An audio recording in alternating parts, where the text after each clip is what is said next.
ರಾಜಕಾರಣಿ ಸಿದ್ದರಾಮಯ್ಯನವರ ನಿಜವಾದಂತ ಒಂದು 8 ವರ್ಷದ ಆಡಳಿತ ಈ ನಾಡಿಗೆ ಕೊಟ್ಟದ್ದೇನು ಅನ್ನೋದನ್ನ ಅವಲೋಕನ ಮಾಡಲೇಬೇಕಾಗತ್ತೆ. ಮೇಕ್ರಾಂತಿ, ಆಕ್ರಾಂತಿ, ಈ ಕ್ರಾಂತಿ, ಸಂಕ್ರಾಂತಿ, ಪ್ರತಿಯೊಂದು ಈ ಹಸ್ತಾಂತರದ ಕ್ರಾಂತಿಗಳಲ್ಲೇ ಕರ್ನಾಟಕ ಸಂಪೂರ್ಣವಾಗಿ ದಿವಾಳಿಯಾಗಿ ಹೋಯ್ತು, ಬಡವಾಗಿ ಹೋಯ್ತು, ಅನಾಥವಾಗಿ ಹೋಯ್ತು. ಕಾನೂನಿನ ಪ್ರಕ್ರಿಯೆ ಒಂದು ಅಲ್ಪಸಂಖ್ಯಾತರ ಓಲೈಕೆಗೆ ಅದು ಸೀಮಿತವಾಗಿ ಮತ್ತು ಅಲ್ಲಿ ನೆಲೆಗೊಂಡಿತ್ತೆ ಹೊರತು ಅದು ಸಾಮಾಜಿಕ ನ್ಯಾಯವಾಗಿ ಉಳಿದೇ ಇರಲಿಲ್ಲ. ನಿಂತಲ್ಲಿ ಕುಂತಲ್ಲಿ ಹಿಂದೂ ಧರ್ಮವನ್ನ ಎಷ್ಟ್ರೀ ಅವಮಾನ ಮಾಡಿದ್ರಿ.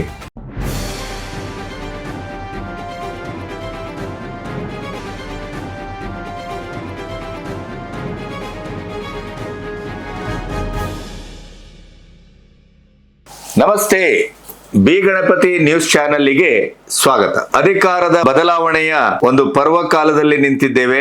ಇವತ್ತು ಬೆಳಗ್ಗೆ ಡಿ.ಕೆ. ಶಿವಕುಮಾರ್ ಅವರು ಲೋಕಭವನಕ್ಕೆ ತೆರಳಿ ರಾಜ್ಯಪಾಲರನ್ನ ಭೇಟಿಯಾಗಿದ್ದಾರೆ. ಪ್ರಾಯಶಃ ಅದೊಂದು ಸೌಜನ್ಯದ ಭೇಟಿ. ಬುಧವಾರ ಪ್ರಮಾಣ ವಚನ, ಇವತ್ತು ಸಂಜೆ CLP ಮೀಟಿಂಗು. ಪ್ರಮಾಣ ವಚನದ ಸಂದರ್ಭಕ್ಕೆ ಅವರ ಲಭ್ಯತೆಯನ್ನ ಬಹುಶಃ ಪ್ರಮಾಣೀಕರಿಸಿ ಬರಲಿಕ್ಕೆ ಡಿ.ಕೆ. ಶಿವಕುಮಾರ್ ಮತ್ತು ಸೋದರ ಡಿ.ಕೆ. ಸುರೇಶ್ ಬೆಳಗ್ಗೆ 10:10ವರೆಗೆ ರಾಜ್ಯಪಾಲರನ್ನ ಭೇಟಿಯಾಗಿದ್ದಾರೆ. ಅಲ್ಲಿಗೆ CLP ಮೀಟಿಂಗಿನ ಮೊದಲೇ ನಾಯಕ ಯಾರು ಅನ್ನುವ ಪ್ರಶ್ನೆಗೆ ಹೈಕಮಾಂಡ್ ಕೊಟ್ಟಂತ ಆಜ್ಞೆಯ ಮೇರೆಗೆ ಇಲ್ಲಿ ಡಿ.ಕೆ. ಶಿವಕುಮಾರ್ ಆಯ್ಕೆ ಖಚಿತವಾಗಿದೆ. ಕೆಪಿಸಿಸಿ ಅಧ್ಯಕ್ಷತೆ ಬಹುತೇಕವಾಗಿ ಪರಮೇಶ್ವರ್ ಅವರಿಗೆ ದಕ್ಕುವ ಮತ್ತು ಅವರನ್ನ ಸಮಾಧಾನ ಪಡಿಸುವ ಸೂತ್ರ ಸಂಧಾನ ನಡೆದಿರೋದ್ರಿಂದ ಸತೀಶ್ ಜಾರಕಿಹೊಳಿ ಸಹಜವಾಗಿ ಕ್ರುದ್ಧರಾಗಿದ್ದಾರೆ, ಅಸಮಾಧಾನಗೊಂಡಿದ್ದಾರೆ. ಅದರ ಮುಂದಿನ ಪರಿಣಾಮ ಏನು ಅನ್ನೋದು ತೀವ್ರವಾದಂತ ನಿರೀಕ್ಷೆ, ಕುತೂಹಲಕ್ಕೆ ಕಾರಣವಾಗಿದೆ. ಸಿದ್ದರಾಮಯ್ಯನವರು ನಿನ್ನೆಯವರೆಗೆ ಭರ್ಜರಿ ಸುದ್ದಿಯಲ್ಲಿದ್ರು. ಈಗ ನಿಧಾನವಾಗಿ ತೆರೆಮರೆಗೆ ಅವರು ಸರಿತಾ ಇರುವಂಗೆ ಕಾಣುತ್ತೆ. ಆದರೆ ಮರೆಯಲ್ಲೇ ನಿಂತು ವಾಲಿಗೆ ಬಾಣ ಬಿಟ್ಟ ಹಾಗೆ ರಾಮನ ಕಥೆ ಮುಂದೆ ಒರಿಬಹುದೇ ಏನೋ ಗೊತ್ತಿಲ್ಲ. ಯಾಕಂದ್ರೆ ಅವರ ಹೆಸರಿನಲ್ಲೂ ರಾಮ ಇದ್ದಾರೆ.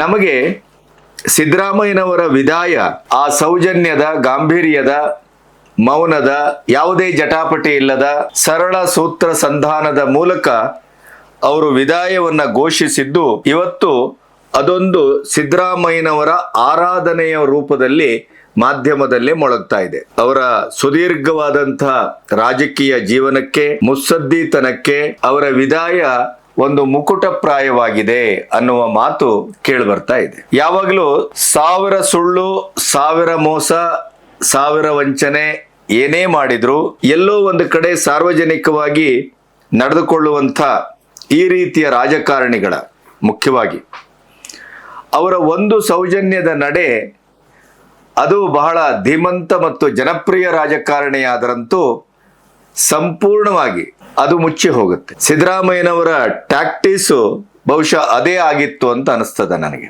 ಅವರೇನಾದ್ರೂ ಹಿಂದಿನ ಬಂಗಾರಪ್ಪನವರ ಹಾಗೆ ಅಥವಾ ನಮ್ಮ ಸ್ವಲ್ಪ ಯಡಿಯೂರಪ್ಪನವರ ಹಾಗೆ ಮುಖ್ಯಮಂತ್ರಿ ಪದವಿಯನ್ನ ಬಿಟ್ಟುಕೊಡುವ ಸಂದರ್ಭದಲ್ಲಿ ಇಲ್ಲ ಸಲ್ಲದ ವೈಮನಸ್ಸು, ವ್ಯತಿರಿಕ್ತವಾದಂತ ಘಟನೆಗೆ ಕಾರಣವಾಗಿದ್ದಿದ್ರೆ ಸಿದ್ದರಾಮಯ್ಯನವರು 10 ರೊಟ್ಟಿಗೆ 11 ಆಗ್ತಾ ಇದ್ರು. ಸಿದ್ದರಾಮಯ್ಯನವರ ವಿದಾಯ ಈ ರೀತಿಯ ಉಗೆ ಅನ್ನುವಂತ ಒಂದು ಕ್ಷಣಕ್ಕೆ, ಸಂದರ್ಭಕ್ಕೆ ಸಾಕ್ಷಿ ಆಗ್ತಿರ್ಲಿಲ್ಲ. ಆದರೆ ಸಿದ್ದರಾಮಯ್ಯನವರ 8 ವರ್ಷದ ಆಡಳಿತದಲ್ಲಿ ಕರ್ನಾಟಕ ಅನುಭವಿಸಿದ ಒಟ್ಟು ಹಿಂಸೆಯ ಸಾಕ್ಷ್ಯರೂಪವನ್ನ ಮಾತ್ರ ನಾವು ಮರೆಯಲಿಕ್ಕೆ ಸಾಧ್ಯ ಇಲ್ವಲ್ಲ. ಬಹಳ ಮುಖ್ಯವಾಗಿ ಮಾಡಿದ್ದು ಸಿದ್ದರಾಮಯ್ಯನವರು ಜಾತಿ, ಧರ್ಮ, ಮತದ ಹೆಸರಿನಲ್ಲಿ ಸಂಪೂರ್ಣವಾಗಿ ಸಮಾಜವನ್ನ ಒಡೆದು ಚಿಂದಿ ಚಿತ್ರಾನ್ನ ಮಾಡಾಕಿದ್ರು. ಅಖಂಡವಾಗಿ ವೋಟ್ ಬ್ಯಾಂಕಿನ ಒಂದು ಪ್ರಬಲ ಶಕ್ತಿಯಾಗಿದ್ದಂತ ಲಿಂಗಾಯತ ಸಮುದಾಯವನ್ನು ಕೂಡ ಅವರು ಬಿಟ್ಟಿಲ್ಲ. ಲಿಂಗಾಯತ ಸಮುದಾಯವನ್ನು ಒಡೆದು ಹಾಕಿದ್ರು.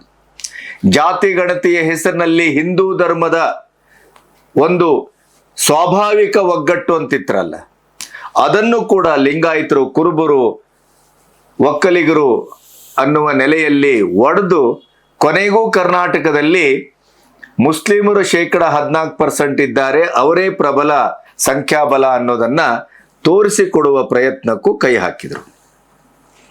ನಿಂತಲ್ಲಿ ಕುಂತಲ್ಲಿ ಸನಾತನ ಧರ್ಮದ ಚಿಹ್ನೆಗಳನ್ನ ಅವಮಾನ ಮಾಡಿದ್ರು. ಪಬ್ಲಿಕ್ ಅಲ್ಲಿ ಒಬ್ಬ ಮುಖ್ಯಮಂತ್ರಿ ಗೋ ಹತ್ಯೆ ನಿಷೇಧ ಕಾನೂನು ಜಾರಿಯಲ್ಲಿದ್ರೂ ಕೂಡ ನಾನು ಗೋಮಾಂಸವನ್ನ ತಿಂತೇನೆ ಅಂತ ಘೋಷಿಸಿದರು. ಉದ್ದೇಶಪೂರ್ವಕವಾಗಿ ಮೀನು ಮಾಂಸ ತಿಂದು ಧರ್ಮಸ್ಥಳಕ್ಕೆ ಎಂಟ್ರಿ ಕೊಟ್ಟರು. ಹಿಜಾಬ್ ಕೇಸರಿ ಮಧ್ಯೆ ಇನ್ನಿಲ್ಲದ ಹಾಗೆ ಇನ್ನು ಶತಮಾನದ ಕಾಲ ಕಳೆದರೂ ಕೂಡ ಹಿಂದೂ ಮುಸ್ಲಿಂ ಯಾವ ನೆಲೆಯಲ್ಲೂ ಒಟ್ಟಾಗಿ ಬದುಕುವ ಸಾಧ್ಯತೆಯನ್ನೇ ಅವರು ತಳ್ಳಿ ಹಾಕಿ ಹೋದದ್ದಷ್ಟೇ ಅಲ್ಲ, ಅದನ್ನ ಮುಗಿಸಿ ಹೋದ್ರು. ಹಗರಣಗಳ ಸರ್ದಾರರಾಗಿ ಹೋದ್ರು. ಸಿದ್ದರಾಮಯ್ಯನವರು ಏನು ಅನ್ನೋದಕ್ಕೆ ನಮ್ಮ ಬಿಜೆಪಿಯ ಮುಖಂಡರಾದಂಥ ಮತ್ತು ತತ್ವ ಸಿದ್ಧಾಂತ ಸಮಾಜಮುಖಿ ಚಿಂತನೆ ಹೋರಾಟಕ್ಕೆ ತನ್ನ ಬದುಕನ್ನ ಅರ್ಪಿಸಿಕೊಂಡ NR ರಮೇಶ್ ಅವರು ಹಾಕಿದ ಕೇಸನ್ನ ನೀವು ಸ್ಟಡಿ ಮಾಡಿದ್ರೆ ಅರ್ಥ ಆಗತ್ತೆ.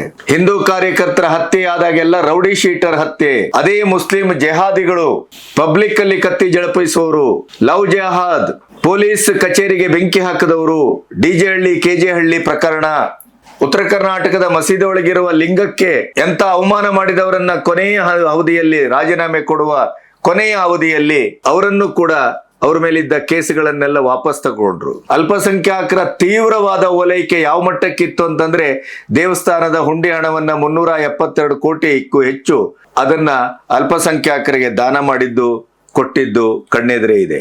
ಹೀಗೆ ಬಹುಶಃ ಸಿದ್ದರಾಮಯ್ಯನವರ ಆಡಳಿತ ಮತ್ತು ಅವರ ಮನೋಧರ್ಮ ಬುದ್ಧಿಜೀವಿಗಳು, ಎಡಚರರು, JNU ಸಂತತಿ ಇವೆಲ್ಲವನ್ನ ಆಹ್ವಾನಿಸಿಕೊಂಡು ಉಸಿರಾಡ್ತಾ ಬದುಕುತ್ತಾ ನಿಂತಲ್ಲಿ ಕುಂತಲ್ಲಿ ಸಾಂವಿಧಾನಿಕ ಹುದ್ದೆಯಲ್ಲಿದ್ದ ಮೋದಿಯವರನ್ನು ಏಕವಚನದಲ್ಲಿ ಬೈತಾ, ರಾಷ್ಟ್ರಪತಿ ದ್ರೌಪದಿ ಮುರ್ಮು ಅವರನ್ನ ಮಾತಾಡಿದ್ರ ಅಹಿಂದ ಅಹಿಂದ ಅಹಿಂದ ಅಂತ ಬೊಗಳೆ ಬಿಡ್ತಾ 20 ಕೋಟಿಗೂ ಹೆಚ್ಚು SC/ST ಹಣವನ್ನ ಏನ್ ಮಾಡಿದ್ರು ಅನ್ನೋದು ನಾನು ಹೇಳ್ಬೇಕಾಗಿಲ್ಲ. ಅಹಿಂದ ಸಮಾಜದ ದ್ಯೋತಕವಾಗಿ ಇವತ್ತು ರಾಷ್ಟ್ರಪತಿಗಳು ಮತ್ತು ಪ್ರಧಾನಿ ಅವರು ಈ ದೇಶದ ಒಂದು ಅಸ್ಮಿತೆಯಾಗಿ ಪ್ರಜಾಪ್ರಭುತ್ವದ ಮೌಲ್ಯವಾಗಿ ನಮ್ಮ ಕಣ್ಣೆದುರು ಕಂಗೊಳಿಸ್ತಾ ಇದ್ದಾರೆ. ಅವರನ್ನೇ ಏಕವಚನದಲ್ಲಿ ಮೂದಲಿಸುವ ಸಿದ್ದರಾಮಯ್ಯನವರ ಅಹಿಂದ ನಾಯಕತ್ವದ ಮತ್ತು ಅಹಿಂದ ಸಿದ್ಧಾಂತದ ಒಟ್ಟು ವ್ಯಾಖ್ಯೆ ವಿವರ ಏನು ಅನ್ನೋದನ್ನು ನಾವು ಪ್ರಶ್ನೆ ಮಾಡಬೇಕಾಗತ್ತೆ. ಇವೆಲ್ಲವನ್ನ ಅವರ ಸುಖದಾಯಕವಾದಂತ ಜಾಣತನದ ಮತ್ತು ರಾಜಕೀಯದ ಒಂದು ಅಖಾಡದಲ್ಲಿ ತನ್ನ ವಿದಾಯವೂ ತನ್ನ ಸರ್ವ ಅನಿಷ್ಟಗಳನ್ನು ಪರಿಹಾರ ಮಾಡಿಕೊಳ್ಳುವಂತ ಒಂದು ಮಹಾಯಜ್ಞ ಆಗಬೇಕು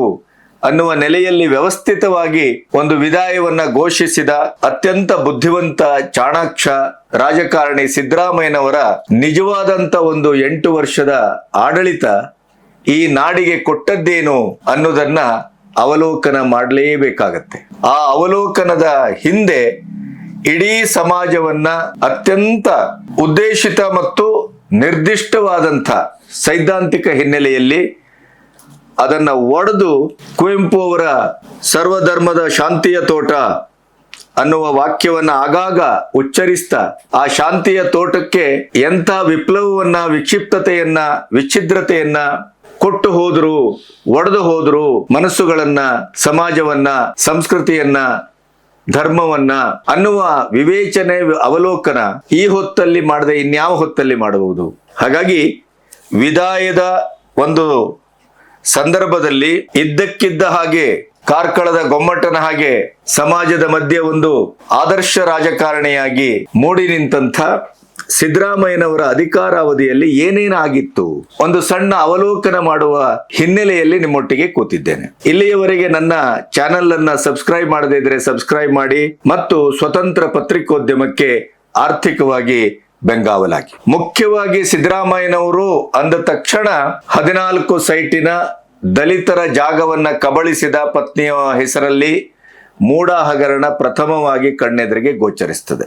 ಸಮಾಜವಾದಿ ಹಿನ್ನೆಲೆಯಿಂದ ಬಂದಂಥ ಮಾಸ್ ಲೀಡರ್, ಅಹಿಂದ ನಾಯಕ ಮಾಡಬಹುದಾದ ಕೆಲಸವೇ ಇದು ಅನ್ನುವ ಪ್ರಶ್ನೆ ಇತಿಹಾಸದಲ್ಲಿ ದಾಖಲಾಗಿದೆ. ಇನ್ನು ವಾಲ್ಮೀಕಿ ಹಗರಣ 187 ಕೋಟಿ, ಅದರ ಒಟ್ಟು ಹಣೆಬರ ಏನಾಯ್ತು ಅನ್ನೋದನ್ನ ನೀವು ನೋಡಿದ್ದೀರಿ, ಕೇಳಿದ್ದೀರಿ.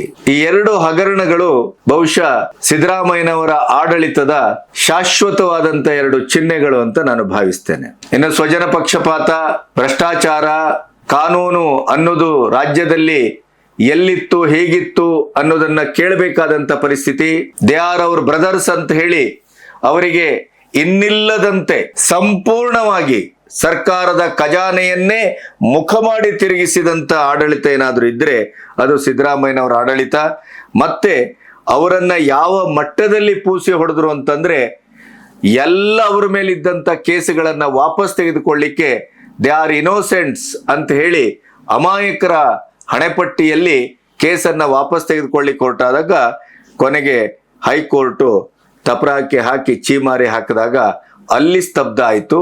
ಆದ್ರೆ ಅವರು ವಿದಾಯ ಹೇಳುವ ಕೆಲವೇ ದಿನಗಳ ಮೊದಲು ಯಾವ ಕಾರಣಕ್ಕೂ ಆ ಕೇಸನ್ನ ವಾಪಸ್ ತೆಗೆದುಕೊಳ್ಳಿಕ್ಕೆ ಸಾಧ್ಯವೇ ಇಲ್ಲ, ಅಂಥ ಕೇಸನ್ನು ಕೂಡ ಆ ಈಶ್ವರಲಿಂಗಕ್ಕೆ ಅವಮಾನ ಮಾಡಿ ಬಹಳ ಅನಾಹುತಕ್ಕೆ ಪೊಲೀಸರ ಮೇಲೆ ಕೈ ಮಾಡಿದ ಇಂಥ ಪ್ರಕರಣದಲ್ಲಿ ಪಾಲ್ಗೊಂಡಂತ ಸಮಾಜದ ಘಾತುಕ ಶಕ್ತಿಗಳನ್ನು ಕೂಡ ಅಮಾಯಕರು ಅಂತ ಅವ್ರ ಮೇಲಿದ್ದ ಕೇಸನ್ನೆಲ್ಲ ತೆಗೆದು ಬಿಸಾಡಿದ್ರು. ನಿರಂತರವಾಗಿ RSS ಬಿಜೆಪಿ ಕೇಸರಿ ಶಾಲುಗಳ ಮೇಲೆ ದಾಳಿ, RSS ಕಾರ್ಯಕರ್ತರ ಕಗ್ಗೊಲೆ, ಹಿಂದೂ ಕಾರ್ಯಕರ್ತರ ಕಗ್ಗೊಲೆ, ಆಗೆಲ್ಲ ಅವರನ್ನ ಕೊಲೆ ಅಂತ ಹೇಳುವ ಬದಲು ರೌಡಿ ಶೀಟರ್ ಹತ್ಯೆ ಎನ್ನುವ ಹೆಸರಿನಲ್ಲಿ ಬಿಂಬಿಸಿದ್ದು, ಸಮಾಜಕ್ಕೆ ಧರ್ಮದ ಹೆಸರಿನಲ್ಲಿ, ಲವ್ ಜಿಹಾದರ ಹೆಸರಿನಲ್ಲಿ, ಲ್ಯಾಂಡ್ ಜಿಹಾದನ ಹೆಸರಿನಲ್ಲಿ ಏನೇನು ಮಾಡಬಾರದು ಅದನ್ನೆಲ್ಲ ಮಾಡಿ ಘಾತುಕವಾಗಿ ಬದುಕಿದಂತ ದಾಖಲಾರ್ಹವಾದಂತ ವ್ಯಕ್ತಿಗಳನ್ನು ಕೂಡ ಬಚಾವ್ ಮಾಡಿದಂತ ಸರ್ಕಾರ ಏನಾದರೂ ಇದ್ರೆ ಅಲ್ಪಸಂಖ್ಯಾತರು ಮತ್ತು ತುಷ್ಟೀಕರಣ, ಓಲೈಕೆ ರಾಜಕಾರಣ ಆ ಹಿನ್ನೆಲೆಯಲ್ಲಿ ಇದ್ರೆ ಅದು ಸಿದ್ದರಾಮಯ್ಯನವ್ರ ಸರ್ಕಾರದಲ್ಲಿ ಅನ್ನೋದ್ರ ಬಗ್ಗೆ ಪ್ರತ್ಯೇಕವಾಗಿ ಏನು ಹೇಳಬೇಕಾಗಿಲ್ಲ. ಗ್ಯಾರಂಟಿ ಹೆಸರಿನಲ್ಲಿ ಆದ ಲೂಟಿ, ಅದರ ಜೊತೆಗೆ 60-70 ಲಕ್ಷದ ಹ್ಯಾಬ್ಲೋಟ್ ವಾಚು, ಉಡುವ ಸಾಮಾನ್ಯದು ಧೋತಿ, ಅದರ ಕಾಲಿಗೆ ಹಾಕುವ ದುಬಾರಿ ಹೆರ್ಮಾಸ್ ಮತ್ತು ಲೂವಿಸ್ ಶೂಸ್, ಮುಖ್ಯಮಂತ್ರಿ ಕಚೇರಿ ನಿರ್ಮಾಣಕ್ಕೆ ನವೀಕರಣಕ್ಕೆ 2.6 ಕೋಟಿ ಯಾರಪ್ಪನ ದುಡ್ಡು, ಅಧಿಕೃತ ನಿವಾಸ ಕಾವೇರಿಯ ನವೀಕರಣಕ್ಕೆ 2.5 ಕೋಟಿ, ಮೈಸೂರು ಬೆಂಗಳೂರು ತಿರುಗಾಟ ಅಂತ ಅಂದ್ರು, ಈಗಂತೂ ಅಂತ ಅದ್ಭುತ ರೋಡ್ ಆಗಿದೆ, ಅದರಲ್ಲೂ ಇವರಿಗೆ 0 ಟ್ರಾಫಿಕ್. ನಾವೇ 45-50 ನಿಮಿಷದಲ್ಲಿ ತಲುಪ್ತೇವೆ, 1 ಗಂಟೆ ಮ್ಯಾಕ್ಸಿಮಮ್ 100 ಕಿಲೋಮೀಟರ್ ನಿರ್ಬಂಧ ಇರೋದ್ರಿಂದ ಮುಖ್ಯಮಂತ್ರಿಗಳು ಎಷ್ಟೊತ್ತಿಗೆ ತಲುಪೋದು ನೀವೇ ಯೋಚನೆ ಮಾಡಿ. ಆದರೆ ಬೆಂಗಳೂರು ಮೈಸೂರಿನ ಪ್ರಯಾಣಕ್ಕೂ ಕೂಡ ವಿಶೇಷ ವಿಮಾನ ಮತ್ತು ಹೆಲಿಕಾಪ್ಟರ್ನ ಬಳಸಿದ ಮುಖ್ಯಮಂತ್ರಿ. ಮತ್ತೆ ಬಾಯಲ್ಲೇನು, ನಾನು ಸಮಾಜವಾದಿ, ಅಹಿಂದ ನಾಯಕ, ಜನಸಾಮಾನ್ಯರ ನಾಯಕ, ಕುರಿ ಕಾಯುವವನಾದದ್ರಿಂದಲೇ ನಾನು ಮುಖ್ಯಮಂತ್ರಿ ಆದದ್ದಕ್ಕೆ ಈ ಮೇಲ್ವರ್ಗದವರಿಗೆ ಹೊಟ್ಟೆ ಉರಿ, ಬಿಜೆಪಿಯವರಿಗೆ ಹೊಟ್ಟೆ ಉರಿ ಅಂತ ಭಾಷಣ ಮಾಡಿದಂಥ ಇದೇ ಸಿದ್ದರಾಮಯ್ಯನವರು ಶಾಸಕರ ಬೆಂಬಲ, ಸಚಿವರ ಬೆಂಬಲ, ಬುದ್ಧಿಜೀವಿಗಳ ಬೆಂಬಲ, ಸಂವಿಧಾನ ರಕ್ಷಣೆ ಈ ಹೆಸರಿನಲ್ಲಿ ಹೈಕಮಾಂಡಿಗೆ ಕೊಟ್ಟ ಮಾತು, ಕೊಟ್ಟ ಆಣೆ, ಪ್ರಮಾಣ ಇವನ್ನೆಲ್ಲ ನಿರ್ಲಕ್ಷಿಸಿ ಒಂದು ರೀತಿಯಲ್ಲಿ ಹೈಕಮಾಂಡನ್ನೇ ಓವರ್ಟೇಕ್ ಮಾಡುವ ಮಟ್ಟಕ್ಕೆ, ನನ್ನನ್ನು ಮುಟ್ಟಿದ್ರೆ ಕಾಂಗ್ರೆಸ್ ಬೀಳ್ತದೆ, ಕಾಂಗ್ರೆಸ್ ನಿರ್ನಾಮ ಆಗತ್ತೆ, ಜಾಗ್ರತೆ, ಇದನ್ನ ಬ್ಲ್ಯಾಕ್ ಮೇಲ್ ಅಂತ ಅನ್ಬೇಕೋ, ಅಧಿಕಾರಕ್ಕಾಗಿ ನಾನು ಅಂಟಿಕೊಳ್ಳದಂತ ಮನುಷ್ಯ ಅಧಿಕಾರದ ಹಿಂದೆ ಹೋಗ್ಲಿಲ್ಲ, ಹೌದು ಮುಂದೆನೇ ಹೋದದ್ದು, ಹಿಂದೆ ಹೋಗಿಲ್ಲ ಅವರು. ಈ ತರ ವಿದಾಯದ ಭಾಷಣ ಮಾಡಿದಂತ ಮನುಷ್ಯ ತನ್ನ ಕುರ್ಚಿಯನ್ನು ಉಳಿಸ್ಕೊಳ್ಳಿಕ್ಕೆ ಮಾಡಿದ ಪ್ರಯತ್ನ ಎಷ್ಟು, ಅಭಿವೃದ್ಧಿಗಾಗಿ ಮಾಡಿದ ಪ್ರಯತ್ನ ಎಷ್ಟು, ರಾಜ್ಯದ ಉದ್ಧಾರಕ್ಕಾಗಿ ಮಾಡಿದ ಪ್ರಯತ್ನ ಎಷ್ಟು, ಜನೋದ್ಧಾರಕ್ಕಾಗಿ ಮಾಡಿದ ಪ್ರಯತ್ನ ಎಷ್ಟು, ಅದನ್ನ ತೌಲನಿಕವಾಗಿ ನೋಡಿದ್ರೆ ನಿಮಗೆ ಕುರ್ಚಿಗೆ ಅಂಟಿಕೊಳ್ಳೋದಕ್ಕಾಗಿ ಅವರು 3 ವರ್ಷದಲ್ಲಿ ಬಹುತೇಕ ದಿನಗಳನ್ನ, ಕ್ಷಣಗಳನ್ನ ಕಳೆದದ್ದು ನಮಗೆ ಕಣ್ಣೆದುರು ಸಾಕ್ಷಿ ಇದೆ. ಯಾವ ಮಾತು ಆಗಿಲ್ಲ, ಯಾವ ಶೇರಿಂಗೂ ಇಲ್ಲ, ಯಾವ ಆಣೆಯೂ ಇಲ್ಲ, ಪ್ರಮಾಣವೂ ಇಲ್ಲ, ನಾನೇ 5 ವರ್ಷ ಮುಖ್ಯಮಂತ್ರಿ ಅಂತ ಗುಟುರು ಹಾಕಿ ಅದಕ್ಕೆ ಸಂಬಂಧಪಟ್ಟು ಸಮಾವೇಶಗಳನ್ನ ಮಾಡಿ ತೆರಿಗೆ ಹಣವನ್ನ ಪೋಲು ಮಾಡಿದ ರೀತಿಯನ್ನ ಗಮನಿಸ್ಬಿಟ್ರೆ ಅಯ್ಯಯ್ಯಯ್ಯೋ, ಎಂಥ ಮುಖ್ಯಮಂತ್ರಿ, ಎಂಥ ಮುಖ್ಯಮಂತ್ರಿ, ನುಡಿದಂತೆ ನಡೆದಿದ್ದೇವೆ, ಜನರ ಕಲ್ಯಾಣ ಮಾಡಿದ್ದೇವೆ, ನಮ್ಮ ಹಣ, ನಮ್ಮ ತೆರಿಗೆ ಹಣ ಎಷ್ಟು ರಾಜ್ಯದ ಚುನಾವಣೆಗೆ ಹೋಗಿದೆ, ಹೈಕಮಾಂಡ್ಗೆ ಎಷ್ಟು ಹೋಗಿದೆ, ದಿನಂಪ್ರತಿ ಲೆಕ್ಕದಲ್ಲಿ ಹೋದದ್ದನ್ನ ಲೆಕ್ಕಾಚಾರವನ್ನ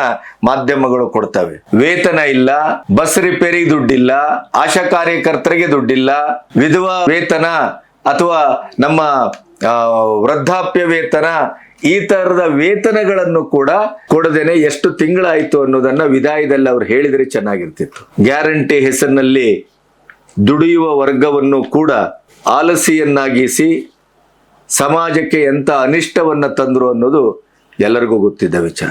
ಕಳೆದ 1-1.5 ವರ್ಷದಿಂದ ಕರ್ನಾಟಕದಲ್ಲಿ ಸಿದ್ದರಾಮಯ್ಯ ಮತ್ತು DKಶಿ ಬಣದ ವಾಗ್ಬಾಣಗಳ ರುಚಿಯನ್ನ ನೋಡಿದ್ದನ್ನ ಬಿಟ್ರೆ ನಾವು ಕನಿಷ್ಠ ಪಕ್ಷ 8 ವರ್ಷ ಮುಖ್ಯಮಂತ್ರಿ ಆಗಿ ಸುದೀರ್ಘವಾಗಿ ಎಲ್ಲ ದಾಖಲೆಗಳನ್ನ ಮುರಿದಂತ ಸಿದ್ದರಾಮಯ್ಯನವರು ಮಳೆ, ಈಗ ನಿನ್ನೆ ಬಂದಂತ ಒಂದು 15-20 ನಿಮಿಷದ ಮಳೆಯಲ್ಲಿ ಎಂತೆಂತ ಅನಾಹುತ ಆಗಿದೆ ಅಂತ ಇವತ್ತು ಮಾಧ್ಯಮದಲ್ಲಿ ನೀವು ನೋಡಿದ್ದೀರಿ. ವಿಧಾನಸೌಧದ ಕೂಗಳತೆಯಲ್ಲಿರುವ ಶಿವಾನಂದ ಸರ್ಕಲ್ಲಿನಲ್ಲಿ ಪ್ರತಿ ಮಳೆಗಾಲದಲ್ಲೂ ಆಗುವ ಅನಾಹುತವನ್ನ 8 ವರ್ಷದಲ್ಲೂ ಸಿದ್ದರಾಮಯ್ಯನವರಿಗೆ ತಪ್ಪಿಸ್ಲಿಕ್ಕಾಗಿಲ್ಲ. ದಯವಿಟ್ಟು ಒಮ್ಮೆ ಗುಜರಾತಿಗೆ ಹೋಗಿ ಬನ್ನಿ. ಗುಜರಾತಲ್ಲಿ ಪ್ರಧಾನಿ ಮೋದಿಯವರು ಮುಖ್ಯಮಂತ್ರಿ ಆಗಿದ್ದಾಗ ಏನು ಕಡ್ದುಳಿಸಿದ್ದಾರೆ ಅಂತ ಕೇಳ್ತಾರಲ್ಲ ಇದೇ ಸಿದ್ದರಾಮಯ್ಯ. ಗುಜರಾತಿಗೆ ಹೋಗಿ ಬನ್ನಿ, ಮಳೆಗಾಲದಲ್ಲಿ ಯಾವುದಾದ್ರೂ ಒಂದು ಅನಾಹುತ ಅಥವಾ ಅಲ್ಲಿ ನೀರು ನಿಲ್ಲುವ ಏನಾದ್ರೂ ಆಗತ್ತಾ ಅಂತ ನೋಡ್ಕೊ ಬನ್ನಿ.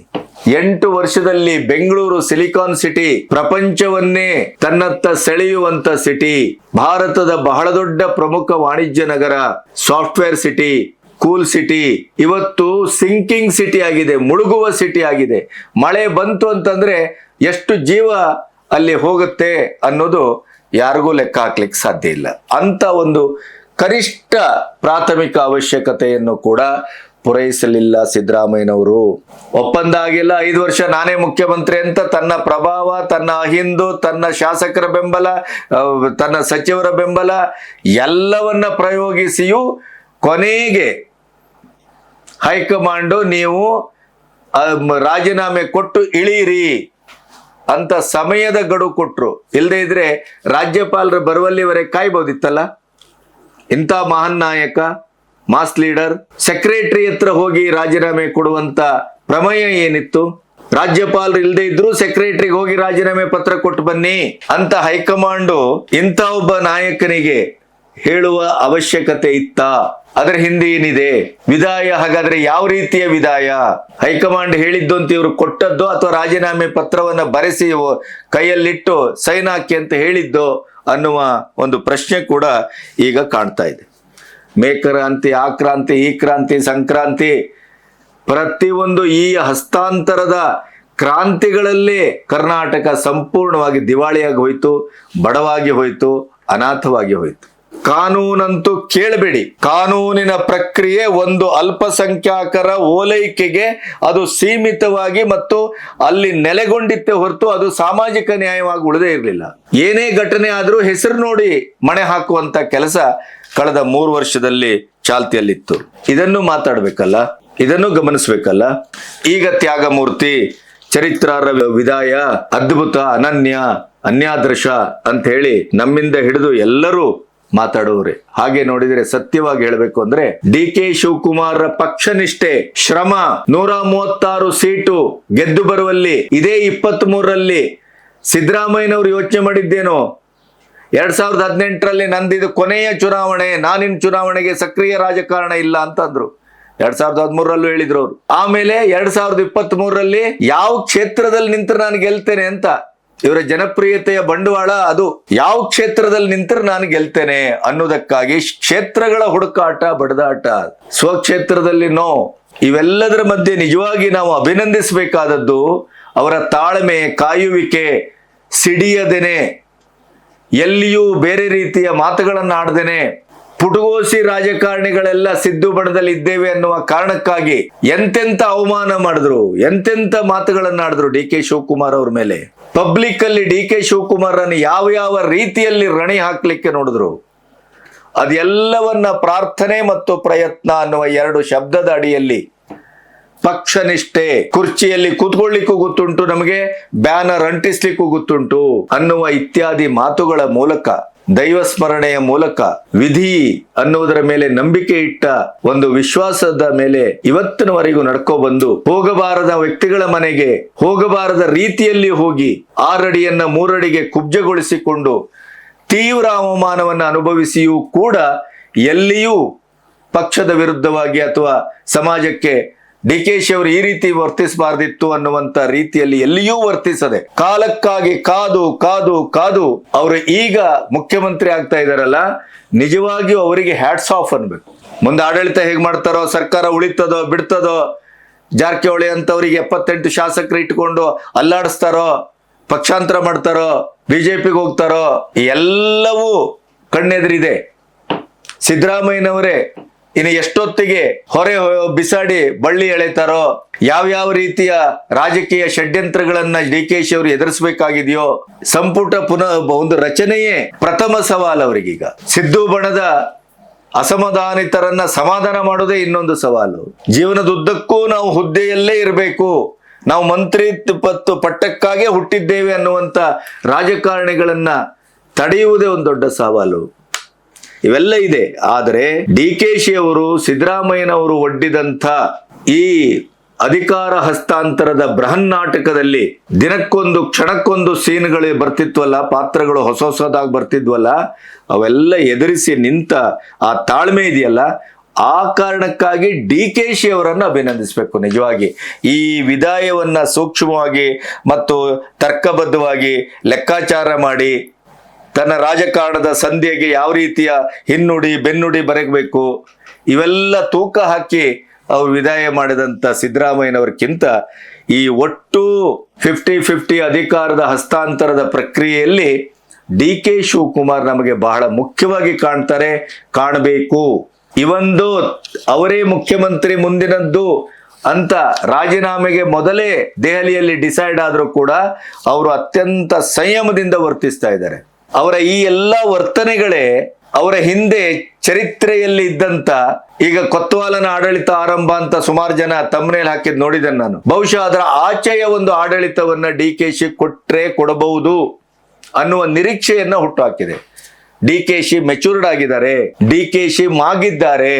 ಅನುಭವ ಮತ್ತು ಅನುಭಾವದ ಒಂದು ಅಪರೂಪದ ಸಂಗಮ DKಶಿಯ ವ್ಯಕ್ತಿತ್ವ ಅನ್ನೋದು ಪ್ರಾಯಶಃ ಪ್ರೂವ್ ಆಗುತ್ತೆ ಅನ್ನುವ ನಿರೀಕ್ಷೆ ಏನಾದರೂ ಇದ್ರೆ ಅವರ ಈಚಿನ ನಡವಳಿಕೆ. ನಿಂತಲ್ಲಿ ಕುಂತಲ್ಲಿ ಹಿಂದೂ ಧರ್ಮವನ್ನ ಎಷ್ಟ್ರೀ ಅವಮಾನ ಮಾಡಿದ್ರಿ ಸಿದ್ದರಾಮಯ್ಯನವರೇ. ನೀವು ಮರೆಯಬಹುದು, ನಾವು ಮರೆಯಲಿಕ್ಕೆ ಸಾಧ್ಯ ಇಲ್ಲ.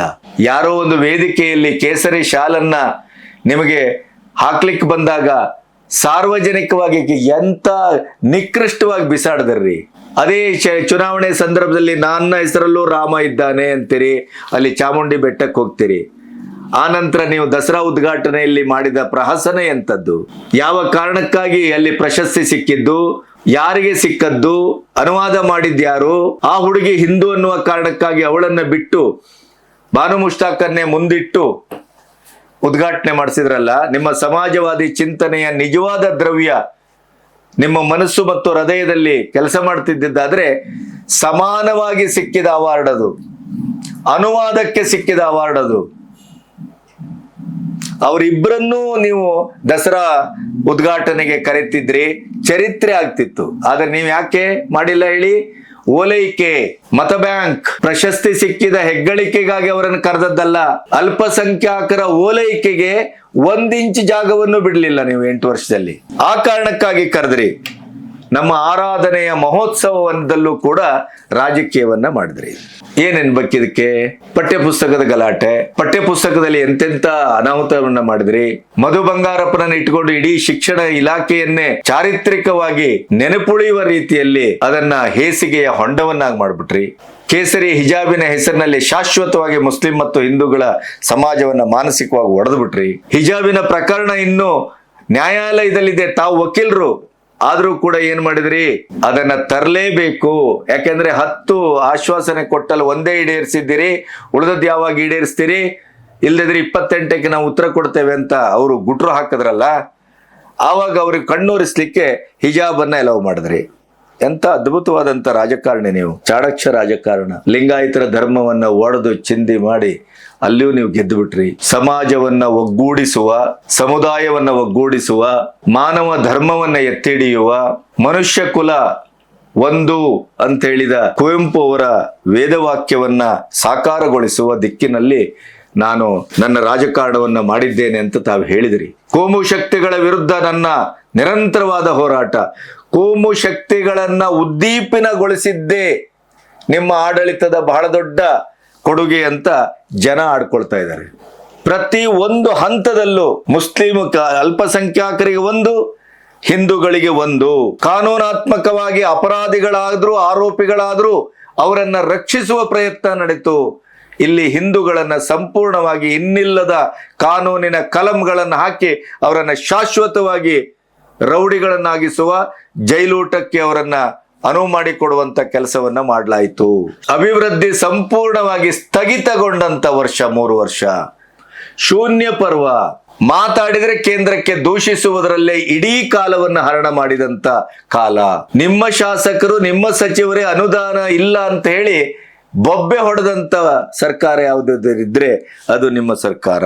ಕೊನೆಗೆ ನೋಡಿ, ಆದಾಯಕ್ಕೂ ಮೀರಿದ ಗಳಿಕೆ ಆರೋಪದಲ್ಲಿ ಲೋಕ ದಾಳಿಯನ್ನ ವ್ಯಂಗ್ಯ ಮಾಡುವ ಮೂಲಕ ಅವರಿಗೆ ಆ ಲೋಕಾಯುಕ್ತಕ್ಕೆ ಒಂದು ರೀತಿಯಲ್ಲಿ ಎದುರು ನಿಲ್ಲುವ ಮೂಲಕ ಕ್ರೈಸ್ಟ್ನ ಅಧೀಕ್ಷಕ ಇಂಜಿನಿಯರ್ HM ಜನಾರ್ದನ್ ಅವರಿಗೆ 1.70 ಕೋಟಿ 1,70,00,000 ನಗದು 19.71 ಕೋಟಿಯಷ್ಟು ಅಕ್ರಮ ಆಸ್ತಿ ಪತ್ತೆಯಾಗಿದಂಥ ಈ ಭ್ರಷ್ಟ ಇಂಜಿನಿಯರ್ಗೆ ಪದೋನ್ನತಿಯನ್ನ ಕೊಟ್ಟು ರೀಇನ್ಸ್ಟೇಟ್ ಮಾಡಿ ಹೋದ್ರಿ. ಇನ್ನೇನ್ ಬೇಕು?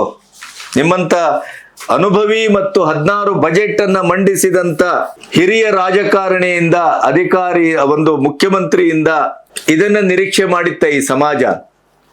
ಹೇಳಿ. ಪಬ್ಲಿಕ್ ಅಲ್ಲಿ ಹೆಣ್ಮಕ್ಳೊಟ್ಟಿಗೆ ಯಾವ ರೀತಿ ವರ್ತಿಸಿದ್ರಿ?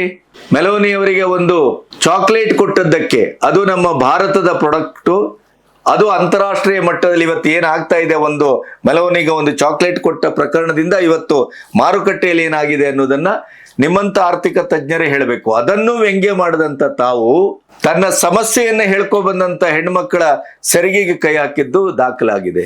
ಹಾಗಾಗಿ ಒಂದು ವರ್ಣಮಯವಾದಂಥ ಮುಖ್ಯಮಂತ್ರಿಯ 8 ವರ್ಷದ ಅವಧಿ ಕೊನೆಗೊಂಡದ್ದು ಹಲವು ಸಮಸ್ಯೆಗಳನ್ನ, ಹಲವು ವಿರೋಧಾಭಾಸಗಳನ್ನ, ಹಗರಣಗಳನ್ನ, ಆಕ್ಷೇಪಗಳನ್ನ, ಸಮಾಜವನ್ನ ಕಟ್ಟಬೇಕಾದ, ಸಮಾಜವನ್ನ ಒಗ್ಗೂಡಿಸಬೇಕಾದಂಥ, ಸಮಾಜವನ್ನ ಸಂಪೂರ್ಣವಾಗಿ ಮಾನವೀಯ ನೆಲೆಯಲ್ಲಿ ಏಕೀಕೃತಗೊಳಿಸಬೇಕಾದಂಥ ಸಮಾಜವಾದದ ಹಿನ್ನೆಲೆಯಿಂದ ಬಂದಂಥ ತಾವು ಕೊನೆಗೂ ಸಮಾಜವನ್ನು ಒಡೆದು ತಮ್ಮ ರಾಜಕೀಯ ವೋಟ್ ಬ್ಯಾಂಕಿನ ಒಂದು ಇಚ್ಛಾಶಕ್ತಿಯನ್ನಷ್ಟೇ ಗಮನಿಸಿ ಆಡಳಿತವನ್ನು ಮಾಡಿ ನೀವು ಹೊರಟು ಹೋದದ್ದು ಕರ್ನಾಟಕದ ಒಟ್ಟು ಚರಿತ್ರೆಯಲ್ಲಿ ಅದು ಅಚ್ಚಳಿಯದೇ ಉಳಿಯುವ ಒಂದು ಅಧ್ಯಾಯವೇ ಹೊರತು ಮಾದರಿ ಅಧ್ಯಾಯ ಅಂತೂ ಖಂಡಿತ ಅಲ್ಲ.